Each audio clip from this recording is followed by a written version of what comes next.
देखो, अब पढ़ेंगे काइनेमेटिक डायनेमिक फ्रिक्शन। ठीक है, दोनों एक ही है। एक्चुअली में डायनेमिक एक तो ये मोशन जब होता है ना, तब ये फ्रिक्शन लगता है। स्लाइडिंग फ्रिक्शन भी बोलते हैं इसको कई जगह।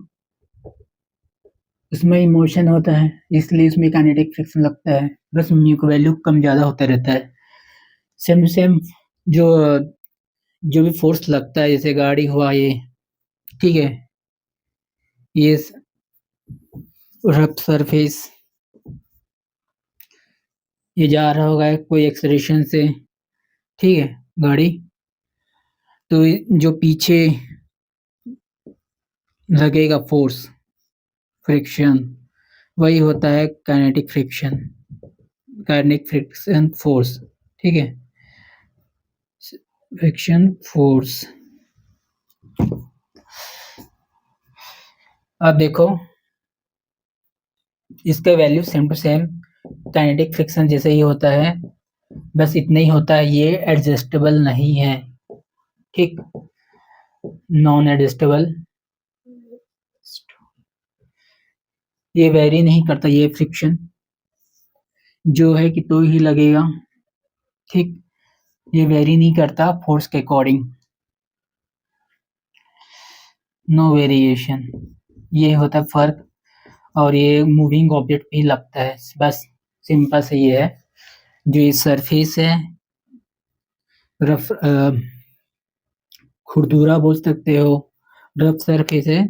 जो ये व्हील, जो चक्का, ये जो अर्थ, ये कोई भी सरफेस होगा जिसमें चल रहा होगा ये गाड़ी, उस पे दोनों के बीच में जो कांटेक्ट में जो भी रेजिस्टेंस होगा, वही फ्रिक्शन फोर्स लगाएगा। वही फोर्स जो इसको रोकेगा, इस गाड़ी को आगे जाने से, वो होता है काइनेटिक फ्रिक्शन।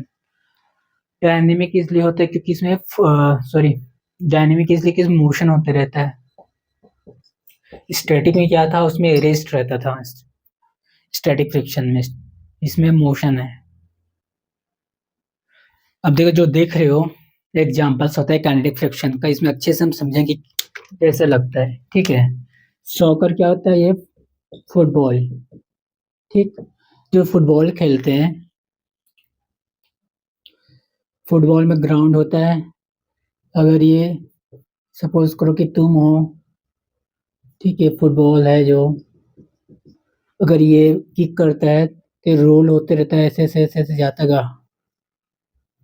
सपोज करो गोल है, गोल पोस्ट, ठीक है, तो गोल करना हो तो रोलिंग करते करते जाता है, जमीन में टच होता है, ऐसे ऐसे घूमते घूमते जाएगा। या किसी को पास करोगे,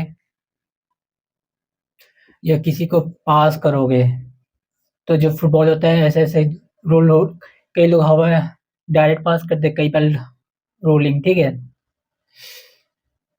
कुल मिला के जो बॉल ऐसे ऐसे ऐसे रोल होते होते जमीन पे जाता है। जो फ्रिक जब जो बॉल होता है, ये रोल होते जा रहा है, ठीक है, रोल होते जा रहा है बॉल, यहाँ पर कांटेक्ट हो रहा है किसका, अर्थ सरफेस के साथ। तो जो फ्रिक्शन होगा इधर होगा, मूव कर रहा होगा आगे ये बॉल इधर, तो ये होता है kinetic friction. Same to same. ठीक, यहाँ पर एक वर्ड आएगा ड्रिबलिंग। अब देखो ड्रिबलिंग क्या होता है, पहले तो वो देख लो। बास्केटबॉल कोर्ट में जो कोई भी प्लेयर, खेलने वाला, बास्केटबॉल को ऐसा ऐसा जमीन सरफेस पे ऐसा मारता है बॉल को, बॉल टप खाता है, और इसे ये रहा, ठीक, ये बॉल है, ये हाथ से ऐसे मारा, नीचे गया, और मारते रहता है, मारेगा, फिर ऊपर आएगा, फिर मारेगा, फिर ऊपर आएगा, फिर मारेगा, फिर ऊपर आएगा।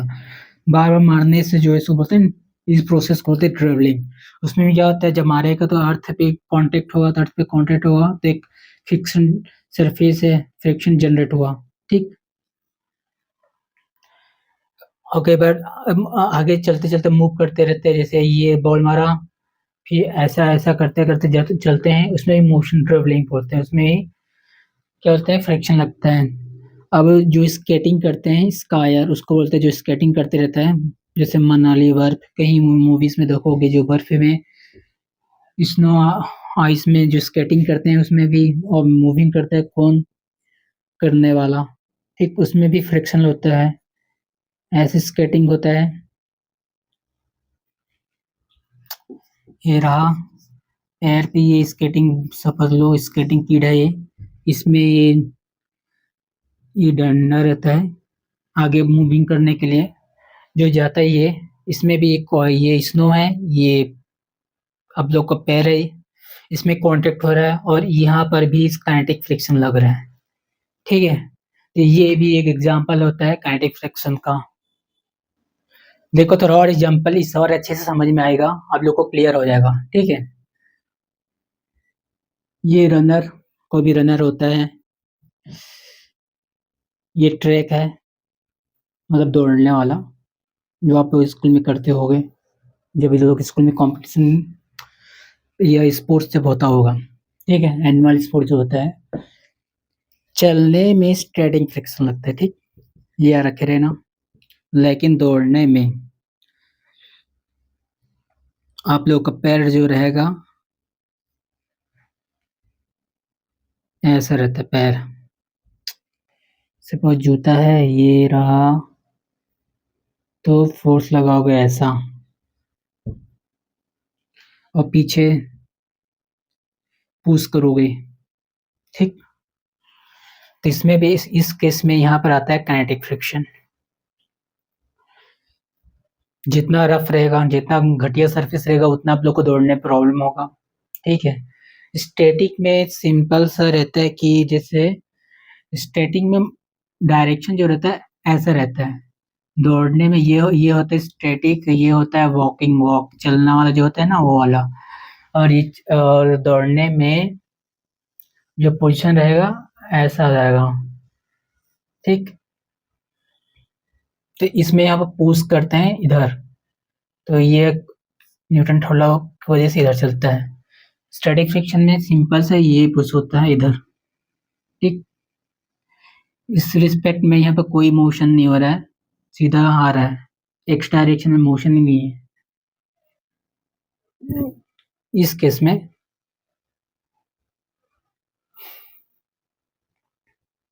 अगर हम करते हैं तो, लेकिन क्या बोलते हैं, यहाँ पे एक कॉन्ट्रैक्ट फ्रिक्शन फोर्स होता है जो जनरेट होता है, जो इधर मूव करवाता है। और चलने में ये होता है, रनिंग वाले केस में हम पुश कर रहे तो ये इधर मूव करवाएगा। ठीक, सरफेस को रब करना, जैसे सरफेस है पैर कोई, कभी इधर कभी लेफ्ट राइट ऐसे से रब करोगे, उसमें भी एक काइनेटिक फ्रिक्शन जनरेट होगा। मोशन जा रहा है गाड़ी, ब्रेक अप्लाई कर तो इधर जा रहा है, ब्रेक अप्लाई करोगे तो रुकने के लिए उसके अपोजिट डायरेक्शन फोर्स लगाता है। वो वाला हुआ, क्या बोलते हैं, इसमें काइंड ऑटोमोबाइल वाले में काइनेटिक फ्रिक्शन का। जैसे व्हीकल का तो बता ही दिया मैंने। ठीक, चल जाएगा, ऐसा कुछ ब्रेक लगाते हैं, जो ब्रेक लगाते हैं मोशन का अपोजिट लगता है, सॉरी, मोशन अपोजिट ही लगता है, मतलब फ्रिक्शन तो लगता है, मोशन का अपोजिट लगता है, क्यों, ये हमें आगे जाने से रोकना रहता है, जैसे गाड़ी को। अब देखो types of friction, sliding friction, rolling friction. Sliding नाम से ही पता चल जा रहा है कि ये स्लाइडेबल, जब स्लाइडिंग मोशन होता होगा तभी फ्रिक्शन जो जनरेट होता है उसी को स्लाइडिंग फ्रिक्शन बोलते होंगे। जैसे स्केटिंग, ठीक है, आइस या स्नो में जब स्केटिंग होता है जो फ्रिक्शन जनरेट होता है वो स्लाइडिंग। जरूरी नहीं हो कि आइस स्नो ही हो, और जगह जगह होता है जो उसमें स्लिप कर जाता है मोशन, जैसे प्लेन रहेगा, सपोज करो ये आयरन वाला होता है जो, ये टीन, इसमें भी जो स्लिप करेगा वो भी इसमें कंसिडर हो जाता है स्लाइड फ्रिक्शन में। रोलिंग में जब ये रोल होगा, ये फुटबॉल बॉल, कोई भी बॉल, मतलब फुटबॉल से कोई फुटबॉल समझ लो, कोई बॉल समझ लो, जो क्रिकेट में होता है जो रोलिंग करते करते ग्राउंड में ऐसे ऐसे आगे मूव करता है, उसमें रोलिंग फ्रिक्शन फ्लूइड फ्रिक्शन में इसको विस्कोसिटी भी बोल सकते हैं। फ्लूइड में दो तरह के फ्लूइड, लिक्विड और गैस दोनों आता है इसमें। जो चिपचिपा पदार्थ या एयर रेजिस्टेंस, ये सब होता है ना, वो फ्लूइड फ्रिक्शन में आता है। विस्कोसिटी, जैसे वो वाटर और ग्लिसरीन दोनों का जो वाटर क्या होता है, पतला होता है। एक ग्लिसरीन आता है, वो भी लिक्विड फॉर्म में है, लेकिन उसका वो चिपचिपा होता है। ठीक है, तो ये होता है उसका विस्कोसिटी, उसी को बोलते हैं फ्लूइड फ्रिक्शन।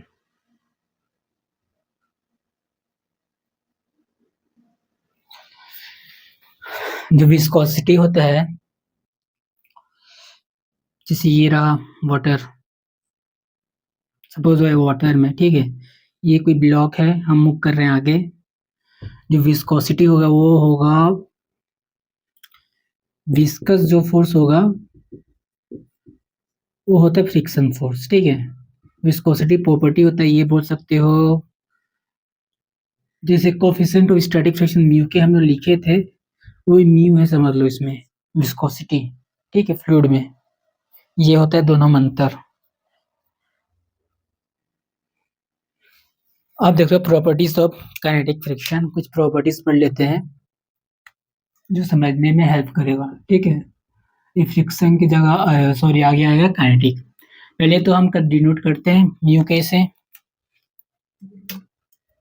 ठीक है, स्टैटिक ग्रेटर देन होता है म्यू के से, हमेशा ये इक्वल टू रहेगा उसके। ठीक, जो भी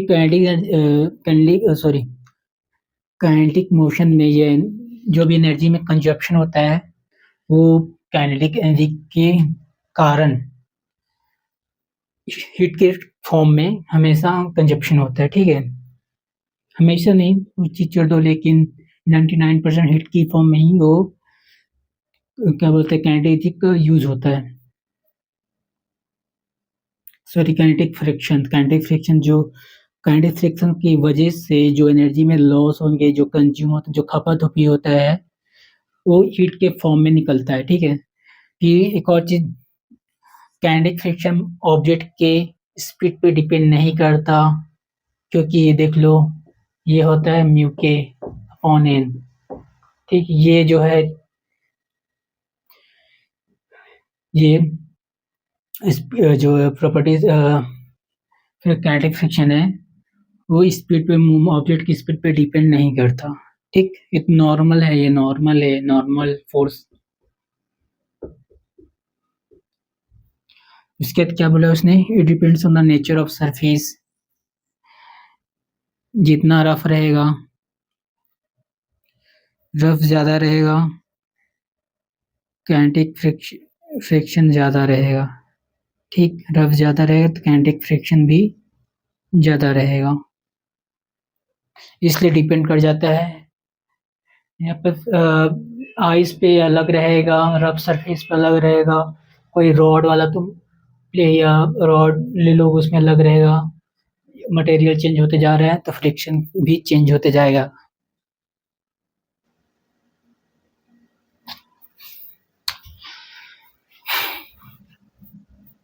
जैसे बोला था, जो सरफेस होता है उसकी रफनेस, स्मूथनेस पे जो एक काइनेटिक फ्रिक्शन है, जो कांटेक्ट में आता है बॉडी के, उस पर डिपेंड करता है। ठीक है, फिर इसके बोला कि मटेरियल, नेचर ऑफ सरफेस, ठीक, same to same, does not depend upon the shape. ठीक, शेप, साइज, कितना एरिया कांटेक्ट है, इतना एरिया कांटेक्ट, सपोज करो कि बॉडी एक कप, सपोज करो कि ये ऐसा बॉडी है। ठीक है, वही बॉडी को हम ऐसे रख देंगे तो दोनों के केस में फ्रिक्शन सेम ही रहेगा। ठीक, क्योंकि शेप पे डिपेंड नहीं करता, कांटेक्ट एरिया, यहाँ पर कांटेक्ट एरिया छोटा है, यहाँ पर कांटेक्ट एरिया बड़ा है, तो ये दोनों में एरिया पे और शेप पे डिपेंड नहीं करता। तो इसकी वजह से इन दोनों का जो काइनेटिक फ्रिक्शन दोनों लगेगा, दोनों ऑब्जेक्ट पे सेम ही होगा।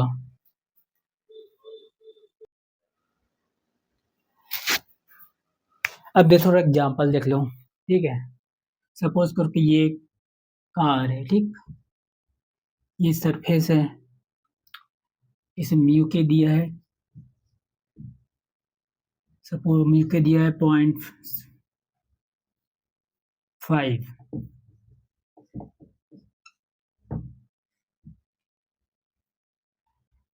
रफ सरफेस, ठीक है। ये जा रहा है कोई एक्सलेशन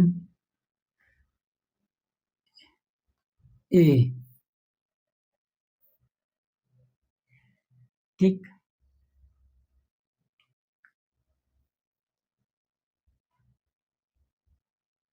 सपोज जा ही रहा है, समझ लो।